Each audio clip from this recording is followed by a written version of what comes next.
Hey guys, it's Mitch with the Department of Bad Ideas, and we're here with another First Impressions. I figure I'm already doing this with weapons. I might as well do it for builds as well.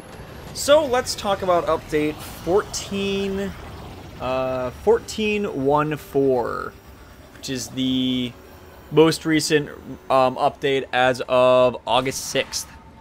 Now, this is a pretty decent smattering of Dark Sector updates as well as plenty of others. So, a lot of good stuff here. The biggest one I see is the network ports got changed. So, if you have done port forwarding, you need to change the ports that you're using. I won't go into much detail on that. They explain it better than I do. The big one I want to talk about, though, is the Dark Sector ones. They made it so you can kill a downed player now. When they go down, instead of going down with a percentage, they go down with a health bar, which you can see in the top right now.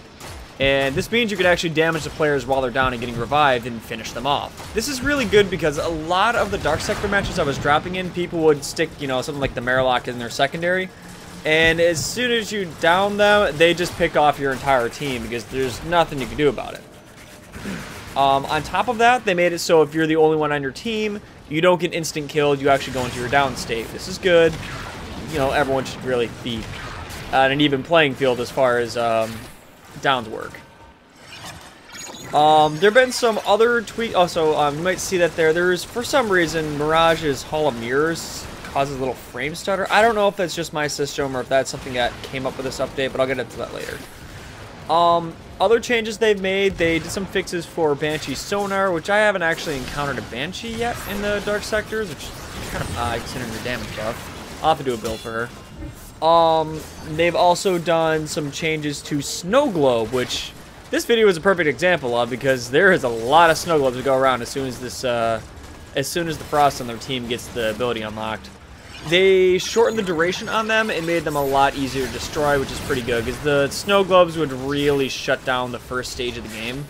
And if you had more than one Frost in your game that had Snow Globe as their first mod, you'd very easily see the game just get locked out the first step, and eventually you get spawn camped. So, this is good. At stage 1, you can take out the Snow Globes.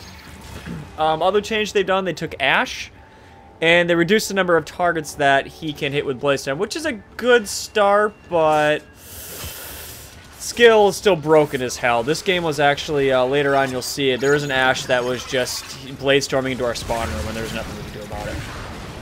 So, also I want to note the Penta is becoming more and more popular in Dark Sector. It's one-shotting players in the first stage. Really need to do something about those kinds of weapons. Anything that's an area of effect weapon like that. If it's the Ogress, I think it's fine because there's a long charge delay on that. But the Penta, just no. I feel like it's one-shotting players way too damn early, and the radius is gargantuan. Also, Mirage got some changes to her mirrors, which I just cast right here. They fixed the accuracy correction of okay, that guy went flying. They fixed the accuracy correction that my last video actually showed off a bit. The laser's wobbling everywhere because this heavy caliber is modifying the accuracy of the weapon, and they're trying to autocorrect that. From what it sounds like, they have fixed that, and you now go where you're pointing like you're supposed to. So that's good. What else is good here? They've done a bunch of performance changes. Mostly just graphic art assets fixes. Mostly water is a big one. They've done more Kubro animations, sound effect tweaks. Nothing too crazy there. They've done, let's see here. What else is good in this update? Those are pretty much the big ones. The usual localization fixes. Yeah, that looks like really the bulk of the big things, other than the user interface stuff, which they did a big batch of fixes for this week. So far, I like what they did this week.